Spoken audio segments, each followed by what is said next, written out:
Welcome, everybody. Today is the 94th episode of Let's Do Lunch, and it's a great Tuesday. Welcome, everybody. As a reminder, our chat is open throughout the show today. Please go ahead and introduce yourselves in the chat. When you do that, select all panelists and attendees so everybody can see your introductions. Also, if you have questions for our panelists today, you can put them in the Q&A area just to the left of the chat. That is an easier place for everybody to see them. Hey, Chris, nice to see somebody entering the chat already.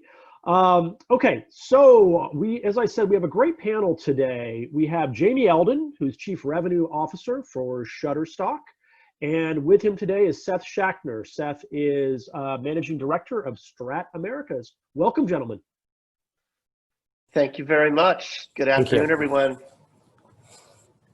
Hello, everyone. Thanks for joining. So what we're going to do, consistent with all these great lunches, is about 40 minutes of talking. We may shift it a little bit earlier, and we'll go out to questions after that. But I encourage everyone to use the chat to introduce yourself, and then there's a Q&A button in there. So pop your questions in there, and we'll either get to them during the course of the chat, or we'll do it after the chat. So I'm here with Jamie Elden in New York. I'm here in smoky LA today, and let me just kick it off, Jamie, if you will, just with kind of a broad-based question. You know, we're obviously in a extraordinary time, a pandemic, and I think for a lot of media companies, particularly if you're producing content, film or television content, it's been time of, to put it mildly, disruption, if not just completely ceasing people's businesses. And we had a really great conversation yesterday, and it actually sounds like this is a time, if I can say, of opportunity for Shutterstock, where you're moving pretty far beyond some of your core offerings and images. Is that kind of a fair way to state it? It is actually. I think, I think Shutterstock as a company right now has kind of found a new position and a new partnership with Hollywood globally, with film production, TV, and we're enjoying it, and we've risen to the occasion, but we've really had to do a lot of movement internally in the company with skill set and positioning to meet, some of the current demands that we have based on the situation we're in. So it's been fortunate for us. Yeah. So it sounds like you've got a position that you're sort of newly carving out, almost as a turnkey provider or services provider for Hollywood and presumably studios and OTT services. Maybe you can speak to that. As there's been this enormous disruption, how have you been able to kind of pivot and turn on that, particularly given the rights landscape? And these are not small entities you're dealing with.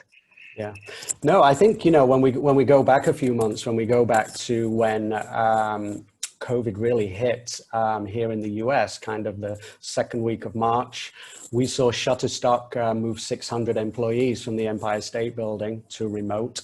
And then we started to see the same happening globally for us. So our global workforce basically became remote within 48 hours. And then as we entered into that, we started to look at our strategy, how we're going to remain partners to our clients globally and provide a service. And what does that service look like today? So there was, I mentioned to you yesterday, there was an interesting moment from that second week of March where it's kind of like the whole world went silent for a week in the entertainment space and media space. And it was kind of like everybody's repositioning, getting set up at home and things like that. And then boom, the third week of March, everybody was back up online and trying to figure things out. All of a sudden, we started to see certain little trends happening on a daily basis from our entertainment and media divisions. We were getting calls from our movie studio clients, our cable companies and broadcasters all around the world who were like, hey, are you guys open anywhere for production? Have you got any sound stages open anywhere? And comes from a basis.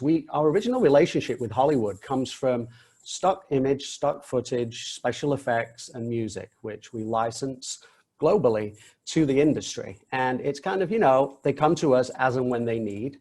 And sometimes we do a little light production service for them, meaning, if they're shooting something and they need that, they miss that shot of the hills in Colorado, we've got a guy out there that can get that shot and deliver it to the studio in real time. So that was the extent of our relationship. When pandemic hit, third, fourth week into March, the requests were, hey, we're trying to finish off a TV show. We've got most of it in the bag. We're looking for some continuity shots, or do you have a shot of some hospital doors opening? Do you have a car pulling away here? Suddenly the requests started to come in, and they were very unique and very custom to each ask. And so suddenly we'd gone from operating a business internally that we knew how to service to suddenly it's like, okay, we've now got 50 asks in today. And this is stepping out of our core business. So really, we're going to now have to really become like a production partner, but remote to our clients, and really start to open up and see what their needs are and what our capabilities are as of today. Sure. Now that's awesome. And it sounds like, you know, certainly being flex or whatever, being in the right place in the right time has got to be a helpful factor. So both of us come from the, you know, different parts of the entertainment industry, but you've got a great background. I believe you worked at UTA, and I spent some time in the studios too. And just, I mean, do you get the sense that a lot of the interests you're working with are kind of, I don't know, radically or really significantly changing the way they normally do business, the rights holders they work with, the way they produce, or would it shift back to normal practices when this thing ends? Or what's your sense on how that's helped or hurt you or affected you there? I think the movie industry will always remain as is when it comes to the content that and how they use it and how they secure it. I think that they have a much bigger position globally around that. We know exactly how to deliver content to them with the right rights and clearances that meets their expectations. So their model will survive post this, and, you know, will their need from a Shutterstock be as intense as it is right now? Probably not. But I think they've learned that, oh my God, we didn't realize you did special effects, CGI, and all this other stuff. Now we know that. We'll tap into you for that. But I think what we are really seeing right now is that the community are looking at us in a very different way. And I think we've had to pivot to face them in a different way. And I think, is that a business that's going to go away post-COVID? I actually don't think so, because I think we bring bigger efficiencies into the cable industry, the gaming industry, and broadcast industry. So for example, we're working on a number of shows. Unfortunately, I can't name them because they're not released yet, but a number of shows on cable globally where we are basically 20-30% of that production, meaning that they're tapping into us for footage, stills, archive, historics to finish off docuseries, unscripted, is where we've seen a huge growth of appetite for the services that we can provide. So your typical documentary on the History Channel and Discoveries and Vice, which would probably use 10-15% stock imagery to support the story or the narrative, we're seeing jumps of 30 to 40%, where a business like ours suddenly can help generate and create a program without having to do physical production. So we've seen new formats kind of come out of this situation. And is the mix of clients, is studios, OTT services, is it getting kind of richer and more diverse for you? Or are you touching a lot of different areas of kind of the digital business these days? Yeah, we are. We've seen a huge uptick in the streamers because the streamers obviously, you know, when you look at March, April, June consumption of, you know, Netflix and Amazon and all of the platforms and OTT platforms, I mean, the consumption was huge. And all of a sudden our needs were, hey, can you repackage and come up with some creative ideas? We're going to promote this show from 10 years ago in our vault. We're putting it right on Hulu right now, or we're going to put it on Netflix. So we actually saw a lot of the movie studios repurposing a lot of the stuff they've already got, or historicals, and wanting to push that back out, but on a different platform to new audiences. So suddenly you've got Gen Z tuning into shows that, you know, are 10 or 15 years old and building those back up again. So, interesting. Things like that. Makes a lot of sense. I mean, do you get the sense, because I've asked this before in some of the prior sessions, and it's been very interesting, the responses, but my thinking was just, given what you were describing with just the booking of production houses and studios or Pinewood, wherever it might be, that just if you looked at the aggregate supply chain of perhaps everyone, I mean, has it been tremendously impacted? Has it really been reduced, or do you feel like what you're seeing now is a studios finding a way to just keep the same amount of content being pumped in the system?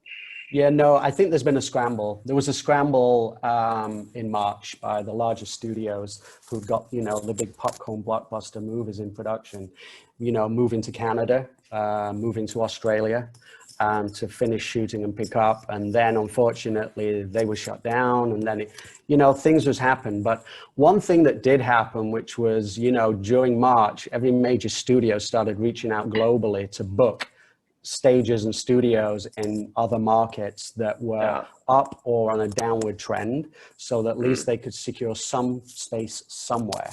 So, and we actually did our own analysis internally at Shutterstock, because we operate production in over 120 countries for our clients.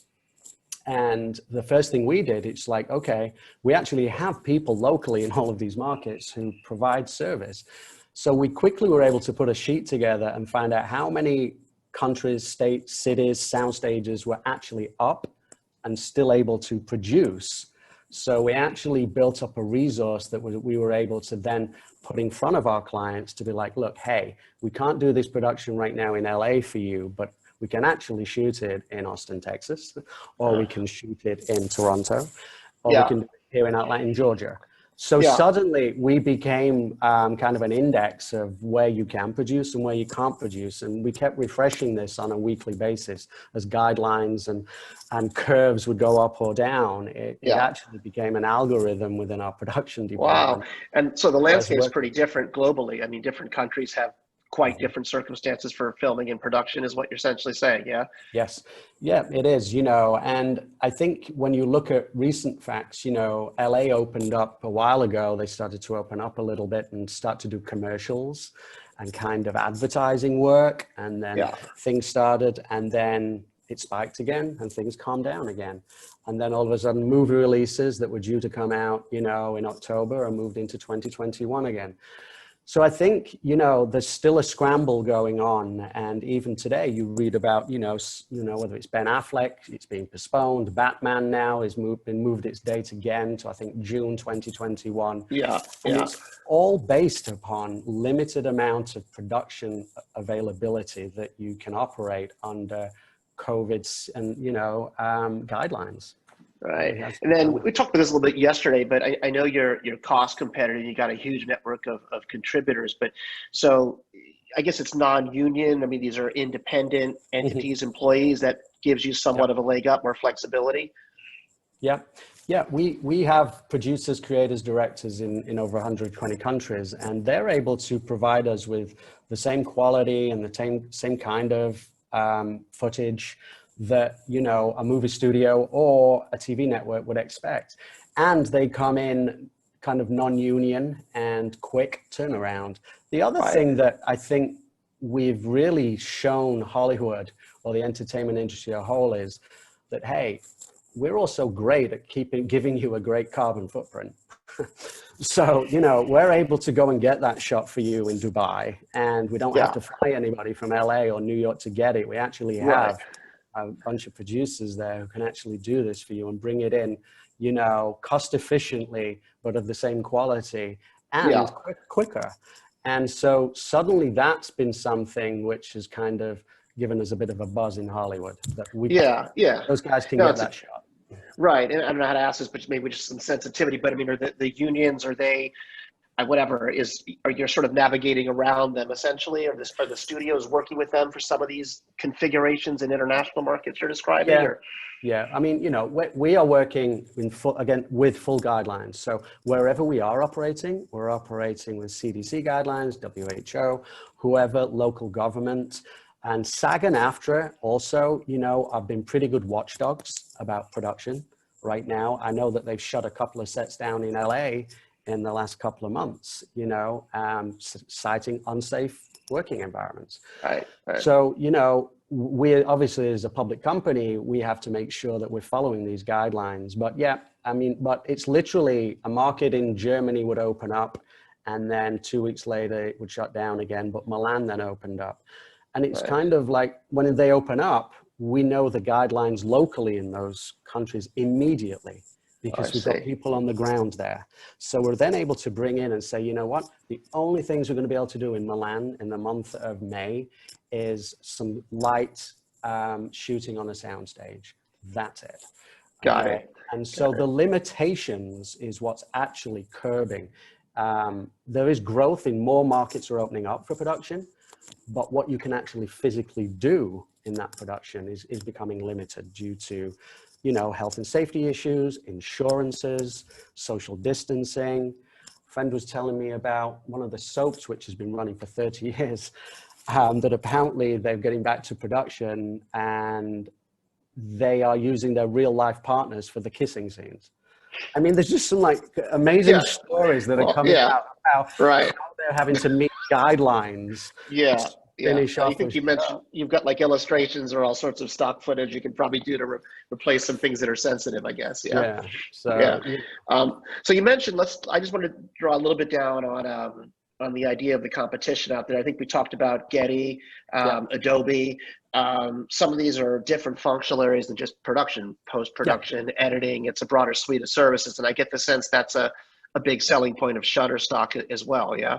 And you're yeah. playing in those in Yeah, both markets, we I guess. play Yeah. in all the lanes that, you know, Getty and Adobe do, and Getty's built up a phenomenal name over the last few decades, and so, you know, they're synonymous with stock footage and stock image, and also live events, red carpet. I mean, you know, we all see, you know, there's a red carpet the next day, Getty Images have it. They built up that brand, and that's great. We play in that space. We play well in that space globally, but we also realized that, you know, the entertainment industry and the media industry really needed to start to have a partner that could be scalable for them in terms of light production work, custom shoots, in terms of special effects. And as we started to build that business up and take that to our partners in the industry, it was kind of like we kind of got ahead of the curve, and we kind of realized that what is of value to a studio from Shutterstock and what isn't. The same for a Yeah. TV broadcaster. So by putting that time and effort in building it up, we now have something which is solid.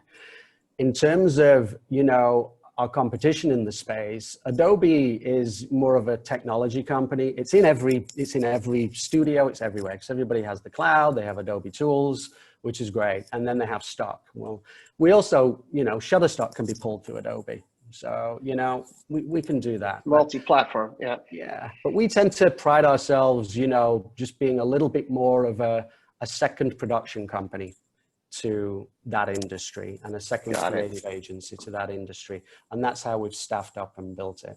Yeah. Makes a lot of sense. Let me just ask everyone, if you guys have questions out there, I encourage you to pop them in the Q&A. It's a separate button than the chat button, and we'll either get to them as we go through the conversation, or we'll get to them at the end as well. Jamie, let me talk about a little bit of a different part of the business, which I also get the sense is important that we haven't touched on yet, which is brands and advertising and the nuts and bolts of that business. Have you seen sort of a similar wave of opportunity there as well?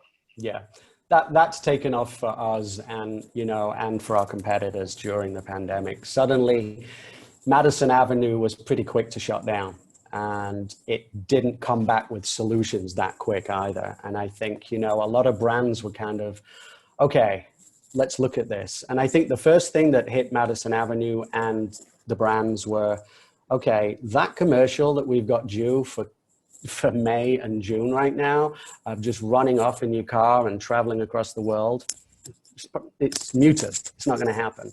So what really did happen in Q2 was hit the pause button, and how can we build new creative quickly in market, cost efficiently, to keep our brand and messaging out there. But instead of getting in your car, running away and going on that foreign holiday, it's like, now let's be in our community and let's talk about giving back. So suddenly what we saw was, we saw a big uptick in brands and agencies coming to us looking for ways of how can we still communicate? What are other brands doing? Do we talk about COVID and the pandemic? Do we talk about the people who live in our communities that buy product from us? How do we do this? And then we started to see Ford and GM come out with, you know, it's supporting emergency services, local communities. We're going to keep everything running. And that kind of tipped the scales for the rest of the brands to kind of think, okay, yeah, right now is not the time to be selling anything. Nobody's buying. Yeah. People just want to know that you're there and what are you doing locally in my community that may be able to help. And so there was like this big jump into brands becoming citizens, and the agencies were then coming to us for those solutions, and were brands, because we'd created special messaging and footage and things like that that could really speak to the now, okay, and what it's going to be like moving forward. So we saw a big uptick in the marketplace, and it was just a pivot. You know, it was everything. Everything that had been shot by Madison Avenue in Q4 to go out Q1, Q2, okay, was no longer viable. I mean, the narrative and what they were trying to sell and push into the world was no longer a fit. Okay, so it was like, okay, let's build some new creative. And that's what's happened. I mean, we've built campaigns like this with some of the biggest agencies in the world by looking at stuff, trying stuff out, needling it together and saying, what do we think? It's kind of become an interactive way of producing ads and, you know, commercials together for TV. Yeah. But it's working. It's actually. But you've got, so you've got, I mean, maybe to put it into something tactical, I mean, you've got like enormous database of images and illustrations and videos. I mean, I don't know how to ask this question exactly, but I mean, the pandemic is, I mean, you're directly drawing on, how is that playing out with the actual assets you're drawing on? Well, you know what's even more interesting is we have an editorial reporter team that are out and about on the streets globally. And during the pandemic, they were out taking pictures, you know, of what was going on in New York, what was happening in Milan and Germany. And suddenly, before they even were uploaded into our system, they were going straight to CNN, MSNBC, Fox, the New York Times, the Washington Post. So our images suddenly, which were normally part of our editorial, which people then license for weekly updates and things, suddenly it's like, we need it now. So that became another growth byproduct, is that, hey, you guys are out there, you're actually really quick. You get of what's happening, not just in New York City, but in Milan, in Germany, in Dubai, in China, Japan. And so we had all this fresh content coming in, and it just opened up, you know, a huge growth for us with the news verticals and the publishers. So that became another byproduct, was that these guys can also go out there and capture real life cultural moments in real time and give it to us. And so that was also another area which drove growth in our business during the pandemic. And again, it opened it up to new clients who didn't know we could do that. They didn't know we had feet on the street. No, that's great. Let's talk a little bit about the business model, and then I'd like to also just talk about contributors, creative interest photographers. You have both a consumer piece as well as an enterprise piece. Is that correct? And they're roughly, what's the balance in your overall mix? You're a pretty sizable publicly held company. I know you it is a pretty big online, company. But we have an e-commerce platform, which is a self-serve platform, which both businesses and individuals and freelancers and influencers can come and they can self-serve, download images, take different options and subscriptions and licensing models for use. Very transactional. It's 17 years. It's been in the making. It's still number one. And then on top of that, we built an enterprise business, because what we realized was there was companies who started to spend 5,000, 10,000 and build up, and then wanted more service or more options. And so therefore we quickly built an enterprise division to start to talk to agencies and brands and the entertainment industry. And in the last 3 or 4 years, that's where we've seen this growth and innovation happen at Shutterstock, meeting the needs of those industries. So right now we're operating a 300 plus global team of producers, content strategists who are serving our clients and agencies globally. Yeah, so that's a great community to draw on. So you have a nice network of photographers as well contributing. We have we have about 1.1 million photographers, cinematographers, directors, producers, special effects, CGI, creators all over the world who are feeding fresh content daily into our platform. And also we have a relationship where we can reach out to them and be like, hey, one of our studios or one of our TV networks is looking for this, or CNN is looking for this, or Fox are looking for this. You know, what do we have? We're able to reach out very quickly in real time and to people on the streets in those markets and grab hold of that and be more reactive. And so everything from, you know, a cinematographer who specializes in nature to a photographer who specializes in shooting demonstrations and protests. Right. We have the plethora of it. Somebody who likes to shoot raw food. We have those people. Yeah. So it's obviously a revenue opportunity. Are they, how does that work? Are they kind of contributors or merchants on the platform? They're obviously licensing through you, I guess. Yeah. Yeah. So, you know, they sign up as a contributor to the platform. And then, you know, we have a rev share model, which we operate with them, different royalty levels. And then the more you're used and the more consumption, then your royalty increases. And therefore you can become, you know, premium at the top end of our scale.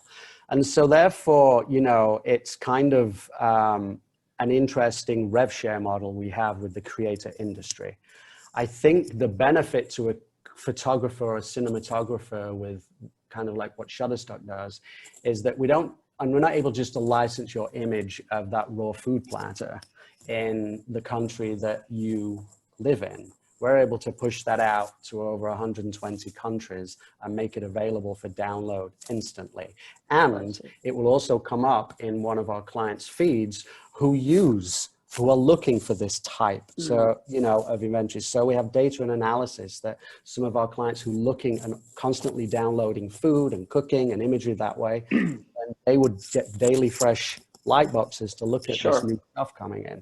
So, yeah. Oh, that's great. And does it, I mean, just, this is a little bit of inside baseball, I guess, but does the photographer own that copyright and you're sort of selling it, or you buy it in perpetuity and it goes out to markets, or? No, you know, they own it. And we do a deal with them, and we look at the different rights and usages that are available, whether it's a media license or it's a full license, we're able to do it, you know, or even if it's a, you know, photographer's taking an image and it's going on CNN tonight, then we have to put other assurances around it. So we created, actually during the pandemic, because of this, we have a new product called Asset Assurance, which sits on top of the, you know, some of these images and footage where additional clearances are required for a CNN to broadcast it. So we've worked heavily in redefining that space for broadcasters and for publishers so that they're indemnified against usage and they can do what they want with it to tell the story. But we've done all of the additional clearances for that type of usage. Oh, that's got to be great. We talked about music yesterday, just as, you know, which to me seems like a great compliment, but you have a music licensing platform and it sounds like it's pretty nicely integrated with clearance and rights and all these services. Yep. Yeah, we have Premium Beat, which is the high end of our music offering, and then we have Premier Music, which is on our core product base. So you can come to our site, you can sample and you can listen to music, and you can license it right there for use for your website, for a video, for whatever you want to use it for. In addition to that, where we've seen growth in the music industry is whereby an agency on Madison Avenue might come and just say, hey, we'd love to have a piece of original composition done for our client, and we want to own it exclusively. Nobody else can have it, and we want every iteration of it. Okay, so through Premium Beat, we do that kind of offering. So that is a growing area. And I think the reason why it's growing is it is less incumbent to license from us music than it can be from a record label historically. You know, so for us, we're turnkey. You know, if an agency like Ogilvy wants a piece of music for a commercial, they want to get it quick, they want it cleared, they don't want any hindrances, and they want to know that the moment they go live, there's not going to be another commercial that's playing that music or a version of it. And that's an area that is growing. And also, we provide music for movies and TV shows and everything else. Yeah. Well, that kind of, I mean, the clearance aspect you mentioned is, I know just from my own experience helping some of the social music clients, Byzantine and Bizarre, and just in and of itself can hold back even some of the biggest artist material from being released if there's multiple writers or copyright holders.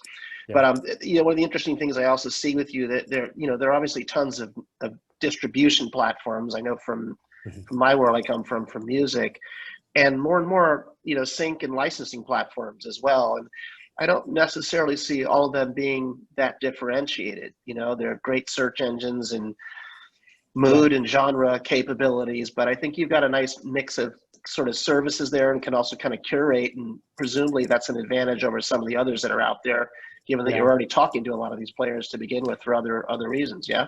Yeah, I look at a lot of those self-generating AI music platforms that, offer it up quick, cheap, and you can take it and you go. The quality aspect, as we see from them, and you coming from the industry, you'll see the quality is a little low, and it's not really something that Madison Avenue are jumping into right now. They really like to know everything about that piece of music. They actually want to know, we often get asked, so that drum beat, that's actually a person playing the drum, or is it a machine playing the drum? And we're like, is there a difference? Yes, the client wants a human playing the drum. Great, for authenticity. Okay, right. So we're able to get into that, and we're able to work with the musician who's licensed, who gave us that piece of music. Or we can go back to that musician and say, hey, they want to hear real drums. And that happened to us, where we ended up recreating the Amazon rainforest with drums in the distance for a shower gel. These things happen, but at the end of the day, we can turn that around very quickly with the musician directly, easy to license, easy to buy, usage we've taken care of. And so we kind of cut out all of that hassle for the agency. Yeah. And our model, how we created to license music, is simplified for the musician so that they feel comfortable. That was the journey that we realized was a bit of an issue, was that if you can make the musician happy, that's a long way to go and to get it done. Yeah. Not many people can say that, actually, so that's got to be an important distinguishing factor. Yeah. Let me jump. We've got a couple of questions, and I'll call out a couple just to start. And I'd encourage everyone, we've got around 40 of you, pop some questions at us because we've got a few more minutes left. But Simon Applebound, I guess in New York, said, was asked about the New York City TV production scene, says it's getting back in business, and are there any projects that you're working on that you can kind of mention, basically? And also asked about smart TV distributed programming services. Are any of those that you're working with, I guess, out there? Gods of NYC, yes, it is popping back. I was reading Ann Castillo's. She put out, on behalf of NYC Gov, the new guidelines. But what was interesting is it is popping back up. But again, right now it's mainly commercials and unscripted, non-scripted stuff, which is, interviewing the chef in a restaurant. That kind of stuff is happening. I'm seeing that happening myself. But, there was, I think it was 80 TV shows and 300 films were scheduled to be in production from March to December in New York City. And that has been affected dramatically, meaning, no films, no TV shows for the last 5 months. And so now you've got this, blockage, which is coming up. You've got TV networks like NBC, who probably have 7 or 8 of those shows that are filming in New York. Which one becomes a priority to focus on? Because they can't do all 8. It's just not going to happen. There's no space. They're not going to be able to operate that way. So everybody's making a gamble. And as you saw, I think NBC cut X amount of their fall preview. And it's just about that. There's just not enough space to make the quantity under the regulations. So, but NYC is coming back probably a little quicker than LA, maybe right now. But it's still, SAG and AFTRA are really doing a good job of checking on these productions, even Madison Avenue productions. And, the health screening aspect is got so much better in the last 30 days globally for Mm. film and production to get back to work. It was not that good 2 months ago. It was like, you had to wait 3 days and then you had to take it again. Now there's real-time testing and then there's follow-up testing, but how we operate production has changed. So it's going to get up and ramped much quicker than it would have 3 months ago, because all of those aspects have changed right now for the better, and people have been trained and people know how to operate. No, that's great to hear. I mean, Simon's also asked a follow-up question, a little bit different, just on, I guess, distribution. I mean, do you distribute with smart TV distributed programming services, or is that something that your partners that would draw on your assets? Our partners would draw on our assets for that, but you know, smart TV is becoming a big part of our core business for advertising, because addressable TV and addressable advertising through smart TV is growing, and it's allowing brands on Madison Avenue to deliver to you living in LA who might own 2 cars, okay, and they know household income, they know a lot about you from your cable sign up, okay, that they're able to say, okay, we're not going to put this car in front of this family household, we're going to put this one in front of them, and we're going to put this. Okay. Yeah. So, you know, for us, we've started to see the traditional spots that we would be part of with agencies and brands. When smart TVs, it's much more thoughtful. It's a different creative people are using for addressable. So that's something that's happening. Yeah. Personalization, I think everybody's calling it now. Makes a lot of sense. My good friend and Ned's good friend, Chris Pfaff, who's from Montclair, New Jersey, has asked a question that's similar to what we talked about at the top, but maybe I can twist it a little bit, just looking at, I guess, how the pandemic has increased demand for Shutterstock's content, maybe amongst the different verticals or different chains of supply you have, is what he's curious about. Yeah, we've seen believe it or not, the travel industry, okay, have had to recreate themselves. It's kind of like nobody's running to, you know, book that 5-star getaway right now. But what we are seeing is travel companies coming to us and looking for ways to, okay, I'm just going to throw this out, road trips. Road trips are becoming the next generation of holiday during pandemic and post. So we've seen a lot of creative changing in the travel agency with our partnerships. So travel has actually become a big sector.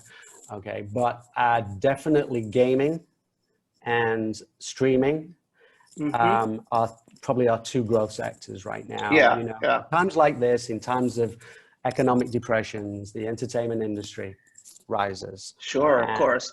We're seeing that right now. So, yeah. I mean, it's interesting you touched on gaming. We've got around 10 minutes left, folks. So I encourage you, there are a couple questions that I asked before we log off, but social gaming, these massive things with, you know, Timbaland and Instagram, Saturday Night Battles, you know, certainly even live streaming, all these areas that are bubbling now. Is that touching your business at all? Some of these new pockets of media development? Yeah, I mean, you know, when you look at the gaming industry right now, and even if you go way down to, you know, Gen Z, you look at companies like Roblox, which is, you know, has captured the hearts and minds of every kid from the age of like 6, 7 to early teens. You know, Scooby-Doo launched inside there, Scoob, the movie. You could adopt Scooby as part of the game.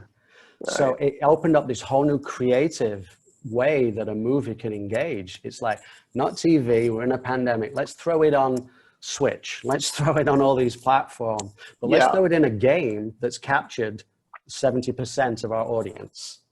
And that was smart thinking, because the traditional ways were no longer there. You can't advertise in a, you know, before you watch this movie in the cinema, here's Scoob, the new movie. That's gone, okay? And traditional television advertising kind of went away during the pandemic because people were so into the streaming platform. So how do you get an audience engaged? So everybody had to start to think differently. Well, that was one of my favorites when I saw how they launched Scooby-Doo. I was just like, that's just genius. You've got 300 million kids a day globally engaging in Roblox. Yeah, and yeah. No, it's adopting Scoob. It's clever. It's got to be. I just know from some of the social services. I work for one social music service on Latin artist partnerships, and the kind of asset acquisition process is it's usually a one-off type thing. So it certainly seems like if someone's got a base of assets there, it's a nice advantage to have. So Robert Gallagher, who is a friend and a very accomplished photographer out here in LA and Santa Monica, has asked a question.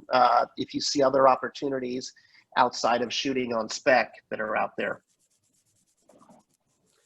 Yeah, I think, what we're looking at right now is we're looking, 4K, 8K, 8K is, growing with us. But from a photography standpoint, we actually, and I think you have to look at 2020 as a derivative that's driving this, is cultural shots, capturing culture in motion or, in time. So for example, capturing what a family is living like right now in Milan after being locked down for 5 months, capturing what's going on with Black Lives Matters protesting in another market that's not LA or New York.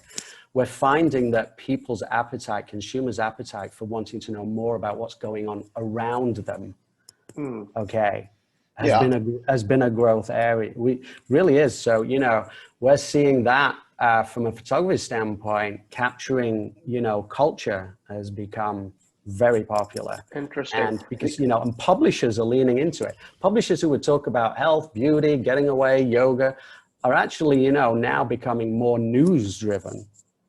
Because they're wanting to be part of the conversation as well about what's going on in the world right now. Yeah. And so they're backing that up with some of the powerful images that we're capturing around the world to tell that story.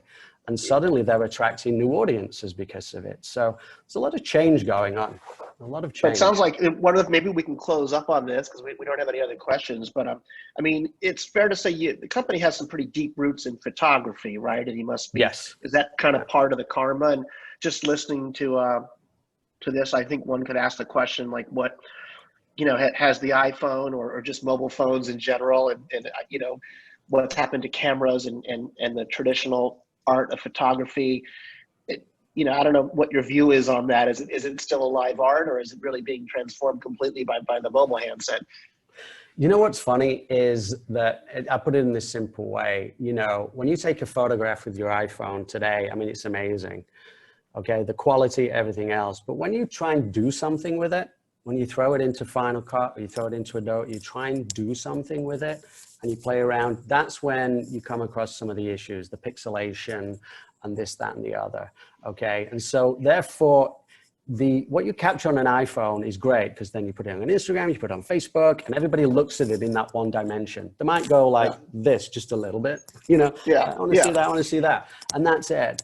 But there's a huge difference between what happens here and from a professional photographer who takes his pictures and she takes her pictures and they upload it into our platform. Then you download it and you can stretch it like this and it's perfect. Okay. Yeah. It's the adaptability and the quality of the shot and the photographer taking it. And that's where we fit it. Shutterstock, we're more premium out of the three, so we charge a little more. But it's all about quality for us. We believe in the art of photography. Our company was founded by, John Oringer, who's a photographer at heart. And that was it. It's like, I take great pictures. I want a better way to sell them. And I want to also bring in my fellow photographer friends who can also help sell their stuff. And then that was it. And we still follow those principles of quality and service back to our contributors. Well, it makes a lot of sense. In fact, Miriam Koch asked, I think you just answered her questions, which is how do you compete with Instagram and TikTok, and how's that impacted the overall business? Sounds like quality and art and some of the traditional aspects are really the competing factors. Yeah, it is, and the things on Instagram are personal. An influencer on Instagram who has a bunch of beautiful images of travel or food, if you take one of those images and then you use it somewhere else, they come after you. That's my image. I won't pay for that. Okay, that's an unscripted world in our industry right now. So that's why, the agencies and big brands and even small businesses want an image that is cleared. Okay, so we're not really, we don't compete against that at all. In fact, most of our stuff on Shutterstock ends up on social anyway. Okay, some shape way or another. So you're contributing to it. All right. Well, look, this has been great. It was a pleasure talking to you. And to you, catching up. Sounds like a great Alexa. story. Stay healthy, and thank you everyone out there for your chat and for your questions. And Ned, thanks so much for having us today. Yeah, Yes, Seth, thank you. Jamie, great conversation. Really enjoyed it. No, so did I. It was great. And I learned that Seth is a huge Oasis fan. And, Oh, yeah. That today was just it for me. So that's the important stuff. Yeah, that was the important Absolutely. stuff. yeah. All right, folks. So tomorrow's our Business of Game show. We have Emily Greer. She is founder and CEO of Double Loop Games, and she'll be back here with our friend Mike Vorhaus, CEO of Vorhaus Advisors. So join us tomorrow at noon Pacific. Have a great day, everybody. Great. Thanks a Thank you, lot. everybody. Cheers. Thank you. Bye.